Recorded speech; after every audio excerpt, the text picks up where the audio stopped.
विज्ञान से जुड़ी नवीनतम वीडियो को देखने के लिए चैनल की सदस्यता लेना ना भूलें और विज्ञान से संबंधित सभी वीडियो पर जानकारी लेने के लिए बेल आइकन जरूर दबाएं।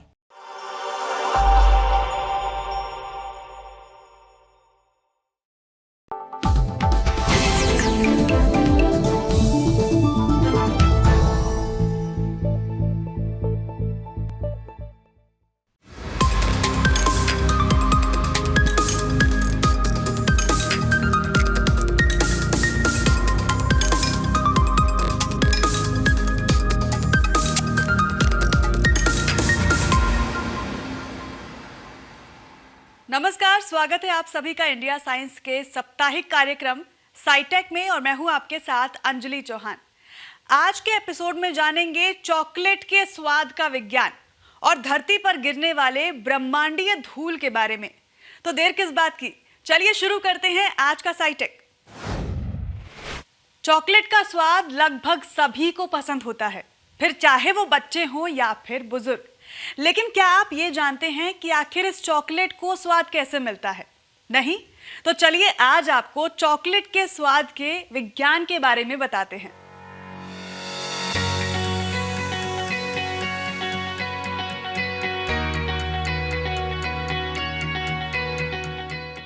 चॉकलेट जिन बीजों से बनकर तैयार होती है, उसके फल थियोब्रोमा ककाओ नामक पेड़ के तने पर लगते हैं।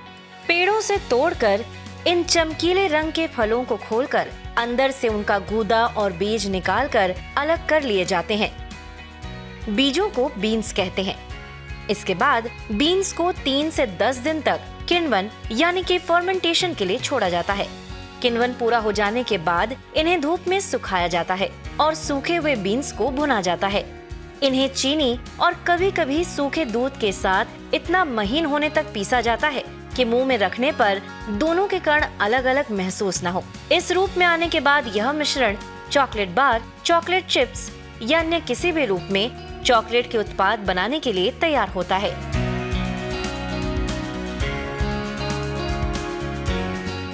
वास्तव में चॉकलेट के स्वाद के लिए सैकड़ों तरह के यौगिक जिम्मेदार होते हैं। इनमें से कई यौगिक किण्वन यानी फर्मेंटेशन की प्रक्रिया के दौरान ही बनते हैं और बेस्वाद बीन्स को चॉकलेटी स्वाद देते हैं। ककाओ का किण्वन कई चरणों में होता है। किण्वन के लिए खमीर का उपयोग किया जाता है, जो बीन्स से चिपके शर्करा पल्प को पचाकर अल्कोहल का निर्माण करते हैं। नतीजतन स्वाद प्रदान करने वाले एस्टर और फूल की खुशबू वाले अल्कोहल बनते हैं, जो ककाओ बीन्स द्वारा सोख लिए जाते हैं और अंत तक चॉकलेट में मौजूद रहते हैं। जब बीन से चिपका गूदा विघटित होने लगता है तो उसमें ऑक्सीजन प्रवेश करती है। ऑक्सीजन के प्रवेश करने पर वहां ऑक्सीजन प्रेमी बैक्टीरिया की संख्या बढ़ने लगती है और खमीर की आबादी में कमी आने लगती है।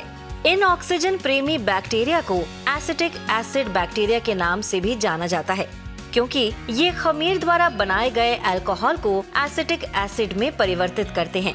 बैक्टीरिया द्वारा बनाया गया यह एसिड भी बीन्स द्वारा सोख लिया जाता है, जो बीजों में जैव रासायनिक परिवर्तन लाता है और इसकी वजह से वसा एकत्रित होने लगती है।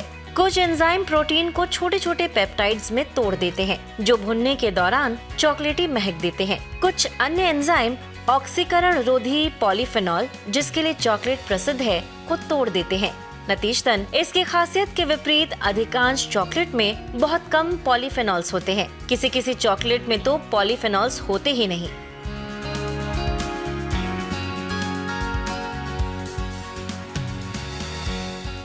एसिटिक एसिड बैक्टीरिया द्वारा रोक दी गई प्रक्रियाओं के कारण चॉकलेट के स्वाद पर बड़ा असर पड़ता है। इन एसिड के कारण ही अत्यंत कड़वे गहरे बैंगनी रंग के पॉलीफेनॉल अणु मध्यम स्वाद वाले भूरे रंग के ओक्विनोन रसायन में बदलते हैं और इसी जगह आकर ककाओ बीन्स कड़वे स्वाद से एक समृद्ध और चॉकलेटी स्वाद में आ जाते हैं। स्वाद के साथ साथ रंग में भी परिवर्तन आता है और लाल बैंगनी रंग के बीन्स भूरे रंग के हो जाते हैं, यानी चॉकलेट यहाँ अपना रंग पाती है। अंत में एसिड धीरे धीरे वाष्पित हो जाते हैं और शर्करा उपयोग हो जाती है। फिर अन्य सूक्ष्म जीव जैसे कवक और बेसिलस बैक्टीरिया अपना काम शुरू करते हैं। चॉकलेट बनने में सूक्ष्म जीव जितने अहम होते हैं, कभी कभी वे चॉकलेट को उतना ही नष्ट भी कर डालते हैं। जैसे बैसिलस बैक्टीरिया की संख्या में अत्यधिक वृद्धि चॉकलेट को बासी और बेकार स्वाद देती है। तो अगली बार आप जब भी चॉकलेट खाइएगा तो सूक्ष्म जीवों की मेहनत को दाद देना ना भूलिएगा। हर साल हमारी धरती धूमकेतुओं और छोटे तारों से आने वाले धूल कणों का सामना करती है, लेकिन क्या आप इसकी मात्रा का अनुमान लगा सकते हैं? एक अंतर्राष्ट्रीय अध्ययन के मुताबिक हर साल 5200 टन सूक्ष्म उल्कापिंड धरती की सतह तक पहुंचते हैं। आइए जानते हैं विस्तार से।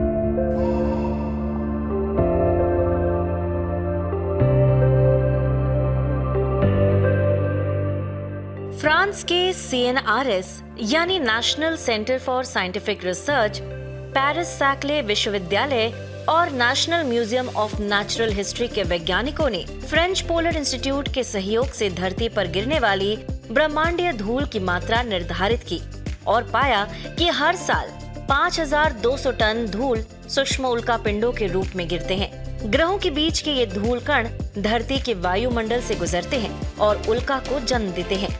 इनमें से कुछ धरती की सतह पर सूक्ष्म उल्कापिंडों के रूप में गिरते हैं। यह अध्ययन earth and planetary science letters नामक जर्नल में हाल में प्रकाशित हुआ है। सूक्ष्म उल्कापिंड हमेशा से हमारी धरती पर गिरते रहे हैं। दो ग्रहों के बीच के ये धूल कण धूमकेतुओं या छोटे तारों से आते हैं। ये कण मिलीमीटर के 10वें या 100वें भाग होते हैं जो वायुमंडल के गुजरते हुए धरती की सतह पर पहुंचते हैं। इन सूक्ष्म उल्कापिंडों को संग्रहित कर विश्लेषण करने के लिए वैज्ञानिकों के दल ने 2 दशकों तक फ्रांको इटालियन कॉन्कॉर्डिया स्टेशन यानी डोम सी पर डेरा डाला। यह स्थान अंटार्कटिका के एडेली लैंड से 1100 किलोमीटर दूर स्थित है। बर्फ जमने की कम दर और धरती के धूल कणों की अनुपस्थिति में डोम सी ब्रह्मांडीय धूल के लिए आदर्श जगह है। इन वैज्ञानिकों ने 30 से 200 माइक्रोमीटर के आकार के पर्याप्त ब्रह्मांडीय धूल कण इकट्ठा किए, जिससे कि वार्षिक प्रवाह को मापा जा सके। यह वार्षिक प्रवाह पृथ्वी पर प्रति वर्ग मीटर प्रति वर्ष जमा द्रव्यमान है। एक तुलनात्मक अध्ययन से पता चला कि ज्यादातर सूक्ष्म उल्कापिंड धूमकेतुओं से आए हैं और शेष छोटे तारों से। धूमकेतुओं से आने वाले उल्कापिंडों की मात्रा 80% के लगभग पाई गई। यह जानकारी धरती की आरंभिक अवस्था में पानी और कार्बन युक्त अणुओं की आपूर्ति में इन ब्रह्मांडीय धूल कणों की भूमिका को समझने में अहम साबित होगी। उम्मीद है आज का साइटेक आपको जरूर पसंद आया होगा। आप अपने सुझाव हमें नीचे दी गई ईमेल आईडी पर भेज सकते हैं।